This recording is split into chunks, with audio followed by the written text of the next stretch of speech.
साथियों नमस्कार। इस वीडियो में हम बिहार से सटे जितने भी ज़िले हैं, नेपाल से जो बॉर्डर शेयर करता है बिहार का डिस्ट्रिक्ट, झारखंड से और ये वेस्ट बंगाल से ये जानेंगे, और बंगाल और गंगा नदी के किनारे स्थित डिस्ट्रिक्ट के बारे में कुछ जानेंगे विथ कैची ट्रिक्स के साथ जानेंगे। तो पहले देखते हैं नेपाल। बिहार के ये मैप है बिहार का। उत्तर में नेपाल है यहाँ पर, ठीक है, और इधर वेस्ट में यूपी है, साउथ में झारखंड है और ईस्ट में क्या है, वेस्ट बंगाल है। बिहार के टोटल 7 ज़िले हैं जो नेपाल से बॉर्डर शेयर करता है। बिहार के टोटल 8 ज़िला है जो यूपी से बॉर्डर शेयर करता है। बिहार के कुल 8 ज़िले हैं जो झारखंड से बॉर्डर शेयर करता है। तो यूपी और झारखंड से टोटल नंबर ऑफ डिस्ट्रिक्ट कितना है, 8, और नेपाल से 7, और वेस्ट बंगाल से मात्र 3 ज़िले हैं जो बॉर्डर शेयर करते हैं। यहाँ तक क्लियर। अब ट्रिक की बात करते हैं। नेपाल, ये नेपाल से टोटल 7 ज़िले कौन कौन से शेयर करते हैं बॉर्डर। तो पहला ये है पश्चिमी चंपारण। पूरा जो कॉर्नर में वेस्ट साइड में जो बिहार का ज़िला है पश्चिमी चंपारण, इसलिए इसका नाम पश्चिमी पड़ा है, पूरा पश्चिम में है। उसके बाद क्या आ जाएगा, पूर्वी। पूरब में जो चंपारण है पूर्वी चंपारण, जो पश्चिम में है पश्चिमी चंपारण, ऐसे याद रखेंगे। फिर उसके बाद सीतामढ़ी, ये क्या है, सीतामढ़ी। इसके बाद ये क्या है, मधुबनी, और ये क्या है, सुपौल, ये क्या है, अररिया, ये क्या है, किशनगंज। अब देखते हैं इसका ट्रिक बनाते हैं। ये अल्टीमेट ट्रिक है, इसको आप एक बार देख लेंगे तो भूलना क्या है, मुश्किल है, भूल ही नहीं सकते नेपाल से जो बॉर्डर के शेयर करती है डिस्ट्रिक्ट बिहार का। तो ट्रिक है इसका, सीमा सुअर की। सीमा सुअर की कैसे याद रखेंगे। इधर तो वेस्ट चंपारण है, पश्चिमी चंपारण, इसको याद रखने की ज़रूरत नहीं है। इधर वेस्ट के बाद ईस्ट चंपारण सटा हुआ है, इसको भी याद रखने की ज़रूरत नहीं। सी से क्या हो गया, सीतामढ़ी, ठीक है। एम से क्या हो गया, माँ से मधुबनी। सू से क्या हो गया, सुपौल। अर से क्या हो गया, अररिया। और के से क्या हो गया, की से किशनगंज। क्लियर। ये बेसिकली ये ऐसा ट्रिक है जो आपको यदि पूछा जाए कि जो नेपाल से सटे वेस्ट टू ईस्ट डिस्ट्रिक्ट है, क्रम में सजाइए, तो भी आप इसको आसानी से सोल्व कर सकते हैं, क्योंकि ये वेस्ट टू ईस्ट ही हमने बनाया है। सीमा सुअर की, पहला तो पश्चिम चंपारण पूर्वी चंपारण, इसको याद रखने की ज़रूरत नहीं ट्रिक से। तो पहला तो कॉर्नर में वेस्ट है, फिर ईस्ट चंपारण है। सी माँ सुअर की, एस सी से सीतामढ़ी, माँ से मधुबनी, सू से सुपौल, अर से अररिया, की से किशनगंज। क्लियर। ये हो गया नेपाल से सटे जिले। टोटल कितने हो गया, 1 2 3 4 5 6 और एक और ये 2 इधर, तो टोटल 5 5 और 2 7 डिस्ट्रिक्ट हो गया। ट्रिक आ गया समझ में। सीमा सुअर की, सी से सीतामढ़ी, माँ से मधुबनी, सू से सुपौल, अर से अररिया, की से किशनगंज, और ये वेस्ट चंपारण और ईस्ट चंपारण एक्स्ट्रा याद रखना है आपको। कुछ जान लेते हैं ये जिले के बारे में। तो वेस्ट चंपारण क्यों प्रसिद्ध है, यहाँ पर वाल्मीकि टाइगर रिजर्व है वेस्ट चंपारण में। पूर्वी चंपारण क्यों प्रसिद्ध है, यहाँ पर पूर्वी चंपारण में ही मोतिहारी है, और पूर्वी चंपारण में ही ये केसरिया जो बौद्ध स्तूप है, पूरे वर्ल्ड का सबसे ऊंचा बुद्धिस्ट स्तूपा, वो पूर्वी चंपारण में ही है। और चंपारण जो जिला है वो ईख के उत्पादन में आगे है, ठीक है।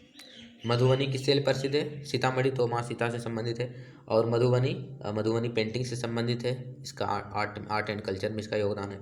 सुपौल से कौन सी नदी इंटर करती है, बिहार का शोक नदी, कोसी नदी। अररिया और किशनगंज चाय के लिए प्रसिद्ध है। अब देखते हैं वेस्ट बंगाल से जो 3 जिले कनेक्ट करती है उसके बारे में जानते हैं। तो इधर से ये तो कॉर्नर वाला हो गया किशनगंज, पी से हो गया पूर्णिया, और फिर से कटिहार, कैसे। तो के पी के इसका ट्रिक है, के पी के से किशनगंज, कॉर्नर में है, पी से पूर्णिया, के से कटिहार, ठीक है। तो ये हो गया वेस्ट बंगाल से 3 जिला। यदि ऐसा क्वेश्चन पूछा जाए कि बिहार का कौन सा जिला है ऐसा जो नेपाल से भी बॉर्डर शेयर करता है और वेस्ट बंगाल से, तो क्या हो जाएगा, ये किशनगंज, जो कि चाय के लिए प्रसिद्ध है। अब देखते हैं इधर यूपी से 8 जिला कौन कौन है। तो ये तो पश्चिमी चंपारण है, तो इसको याद रखने के लिए ट्रिक नहीं है, इसको याद आप कीजिए मैप पर बार बार देख के। तो पश्चिमी चंपारण इधर हो गया, पश्चिमी चंपारण के नीचे गोपालगंज। अच्छा, ये जो ट्रिक है आप इस प्रकार याद रखिए, ये हम याद कर रहे हैं अभी नॉर्थ टू साउथ, और इधर याद किए थे हमने वेस्ट टू ईस्ट, और इधर याद किए थे नॉर्थ टू साउथ। तो ऐसे याद रखिएगा, यदि क्रम भी पूछा जाए तो आसानी से आप सोल्व कर सकते हैं, ठीक है ना। तो यहाँ यूपी से कौन कौन सी डिस्ट्रिक्ट शेयर करती है? 8 जिला। पश्चिमी चंपारण कॉर्नर में, इसके नीचे गोपालगंज है, गोपालगंज के नीचे ये क्या है? सिवान है, सिवानगंज ये क्या है? सारण है, ये क्या है? सारण के नीचे भोजपुर है, ये क्या है? बक्सर है, और बक्सर के नीचे फिर कैमूर है, और कैमूर के नीचे ये रोहतास। क्लियर? तो वेस्ट चंपारण पहले है, नेपाल से सटा हुआ, उसके बाद गोपालगंज है, उसके बाद फिर क्या है? सिवान है, सिवान है, उसके बाद फिर सारण है, एसएस है, फिर बीबी है यानी कि भोजपुर, और बक्सर है, और फिर कैमूर है, और रोहतास है। 8 जिला हो गया टोटल। यहाँ से 2 प्रश्न पूछे जाने की संभावना है कि बिहार का कौन सा जिला यूपी से भी बॉर्डर शेयर करता है और नेपाल से भी? तो ये क्या हो जाएगा? पश्चिमी चंपारण। जिस तरह किशनगंज वेस्ट बंगाल और नेपाल से बॉर्डर शेयर करती है, उधर ये कॉर्नर वाला इधर नेपाल है, उधर वेस्ट यूपी है, तो ये पश्चिमी चंपारण हो जाएगा आंसर इसका। अब जानते हैं झारखंड से टोटल 8 जिला कौन कौन है। इसका न्यूमोनिक्स हम बना सकते हैं इस प्रकार: राग, संगीत का राग होता है ना, तो राग हो गया NJBBK, राग NJBBK, राग NJBBK। ठीक है, तो इधर से ये हमने सजाया है किस क्रम में? West to east. इधर से स्टार्ट करेंगे वेस्ट और इधर आ जाएंगे ईस्ट की ओर। ठीक है, तो आर से क्या हो जाएगा? रोहतास। क्या कैमूर झारखंड से बॉर्डर शेयर करती है? नहीं। ठीक है, रोहतास होगा। अब यहाँ से पूछा जा सकता है कि बिहार के कौन ऐसे ज़िले हैं जो झारखंड और यूपी दोनों से बॉर्डर शेयर करता है? तो रोहतास हो जाएगा। ठीक है, आर से रोहतास, ए से औरंगाबाद, जी से गया, एन से नवादा, जे से जमुई, जमुई में जो सोने का भंडार मिला है, गोल्ड रिजर्व मिला वहाँ पर, बी से बांका, फिर बी से भागलपुर, फिर बी के से कटिहार। तो टोटल कितने जिला हो गया? 1 2 3 4 5 6 7 8। राग NJBBK, राग NJBBK।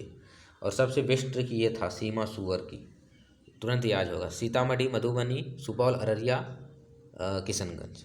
और इधर तो याद रखना पड़ेगा, बार बार देखना पड़ेगा मैप को बिहार का। और ये राग NJBBK, रोहतास, औरंगाबाद, गया, नवादा, जमुई, बांका, भागलपुर और कटिहार झारखंड से कनेक्टेड है।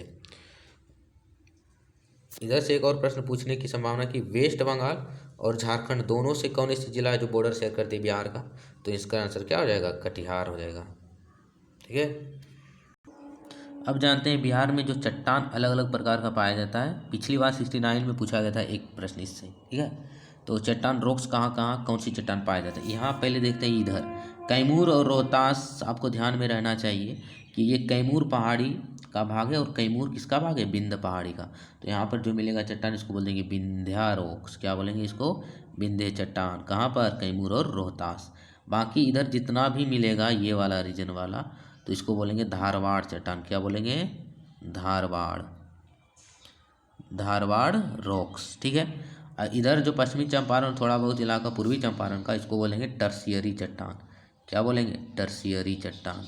और बाकी जो बच गया उत्तर भारत वाला ये वाला भाग, इसको बोलेंगे क्वार्टनरी चट्टान। क्या बोलेंगे? क्वार्टनरी चट्टान। ठीक है, तो ये विंध्य चट्टान, कैमूर, रोहतास याद रखना है। बाकी जो इधर बच गया मतलब जो झारखंड से बेसिकली जो जिला कनेक्टेड है वो धारवाड़ चट्टान है। जैसे कि इसमें आ जाएगा बिहार शरीफ, शेखपुरा, जमुई, मुंगेर, नवादा, राजगीर वगैरह। ठीक है, और ये सब प्री कैम्ब्रियन युग के बने हैं चट्टान। टर्शियरी चट्टान में ये पश्चिमी चंपारण, सोमेश्वर की पहाड़ी, दून पहाड़ी वाला इलाका हो जाएगा, शिवालिक श्रेणी वाला। और इधर बाकी जो बच गया ये क्वार्टनरी चट्टान। ओके, अब देखते हैं बिहार में जो खनिज वगैरह जो मिलता है थोड़ा बहुत, उसके बारे में। थोड़ा बहुत मिलता है, और खनिज बेसिकली इधर मिलता है क्योंकि ये झारखंड से इलाका सटा हुआ, और झारखंड क्या है? मिनरल रिच है, क्योंकि वहाँ पठारी एरिया है इसीलिए। तो यहाँ पर देखते हैं पहले कैमूर और रोहतास जो है ये वाला बिहार का ये कॉर्नर, कैमूर और रोहतास किसके लिए प्रसिद्ध है? रोहतास का नाम तो सुने होंगे, डालमिया नगर का। रोहतास में जो सीमेंट उद्योग के लिए फेमस है। ठीक है, तो सीमेंट यहाँ पर चूना पत्थर मिलता है, तो कैमूर और रोहतास में बेसिकली चूना पत्थर मिलता है, इसलिए ये सीमेंट उद्योग के लिए फेमस है। सीमेंट उद्योग में चूना पत्थर का इस्तेमाल होता है। ठीक है, अब इसके बाद आते हैं औरंगाबाद। औरंगाबाद में कोयला, इधर ही है औरंगाबाद। औरंगाबाद में कोयला मिलता है। रोहतास में चूना पत्थर मिलता है, कैमूर में भी चूना पत्थर, रोहतास में पायराइट भी मिलता है, ये ध्यान में रखना। ठीक है, पायराइट और डोलोमाइट भी। और इधर फिर नवादा, गया में क्या मिलता है? अभ्रक। गया में ये पूछा जा सकता है, गया में जो मिनरल्स मिलता है अभ्रक है, यूरेनियम है और डोलोमाइट, अभ्रक, यूरेनियम और लिथियम वगैरह भी मिलता है थोड़ा बहुत गया में। नवादा में क्या मिलता है? अभ्रक मिलता है नवादा में, अभ्रक। और सोना तो 2-3 बार बीपीएससी में पूछा जा चुका है प्री में। तो जमुई में जो रिजर्व मिला, बांका में भी हालांकि सोना मिलता है, जमुई और बांका सटा हुआ ही तो है, तो यहाँ पर सोना मिलता है। जमुई में सोना, क्वार्ट्जाइट और फेल्सपार वगैरह भी मिलता है यहाँ पर। भागलपुर में क्या मिलता है? चीनी मिट्टी और सीसा। भागलपुर में चीनी मिट्टी और सीसा मिलता है। मुंगेर में क्या मिलता है? मुंगेर में मिलता है बॉक्साइट और क्वार्ट्जाइट, जो कि खड़गपुर का पहाड़ी है वहाँ पर। ध्यान में रखना है कैमूर और रोहतास की जो पहाड़ी वो बिंद की भाग है, और बाकी ये सब जो इधर जो पठारी इलाका मिलता है वो छोटा नागपुर पठार का ही एक्सटेंशन विस्तार है। जैसे मुंगेर में खड़गपुर पहाड़ी है जमुई वगैरह के पास, तो वो छोटा नागपुर पठार का ही एक्सटेंशन है, विस्तार है। ओके। सोरा कहाँ मिलता है? इधर पूर्वी चंपारण पश्चिमी चंपारण के इलाका के पास सोरा मिलता है। मुजफ्फरपुर में भी, बेगूसराय में भी क्या मिलता है? सोरा। और भागलपुर में तो चीनी मिट्टी वगैरह हो ही गया। और खनिज तेल मुंगेर और रोहतास में मिलता है। तो बेसिकली गया में याद रखना है आपको, गया में क्या मिलता है? अभ्रक, यूरेनियम और लिथियम। नवादा में क्या मिलता है? और जमुई में क्या मिलता है? और बांका और मुंगेर, ये रोहतास में जो चूना पत्थर, डोलोमाइट और पायराइट मिलता है, ये कम से कम याद रहनी चाहिए। अब कुछ उद्योगों की चर्चा कर लेते हैं। इंडस्ट्री तो बहुत कम है बिहार में, यहाँ से लोग माइग्रेट इसलिए तो करते हैं, रोजगार के अवसर ही नहीं है। खेती है, खेती में वो भी व्यापारिक खेती नहीं हो पाती है, परिवार के भरण पोषण के लिए ही वो अनाज का उत्पादन किया जाता है यहाँ पर। मशीनों का उपयोग बहुत ही कम है, और जो जोत का आकार है वो भी छोटा है, इसलिए उद्योग तो ऐसे ही नाम मात्र है। खनिज संपदा भी नहीं है बिहार में। तो उद्योग में देखते हैं, पहले देखते हैं क्या? फथुआ पूछे जाने की संभावना है। फथुआ में ही कौन सी नदी मिलती है? पुनपुन, गंगा में फथुआ के पास मिलती है। तो फथुआ में बिहार स्टेट स्कूटर्स लिमिटेड है, BSSL, Bihar scooter state limited Fatuha में है। भागलपुर में क्या है? भागलपुर में रेशम उद्योग है, भागलपुर में रेशम उद्योग है। अच्छा, बरौनी में क्या है? बरौनी में तो नाम ही है क्या? तेल शोधक कारखाना। और क्या है? उर्वरक उद्योग, फर्टिलाइजर्स इंडस्ट्री है यहाँ पर। और उर्वरक उद्योग है, तेल शोधक कारखाना है। और तेल शोधक कारखाना रूस की सहयोग से 1964 में बनाया गया था। कहाँ पर? बरौनी में। मोकामा में क्या है?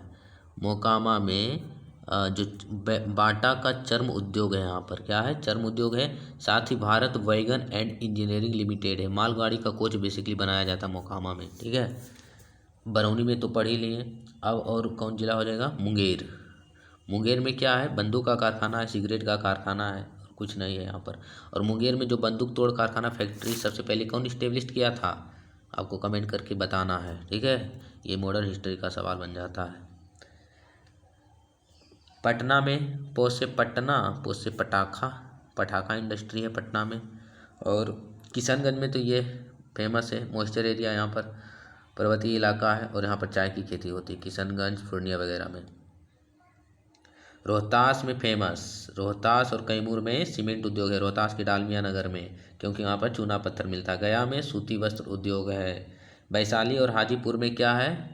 वैशाली, हाजीपुर वगैरह में, मुजफ्फरपुर वगैरह में भी यहाँ पर प्लाईवुड, कागज वगैरह का उद्योग बनाया जाता है, लकड़ी उद्योग है।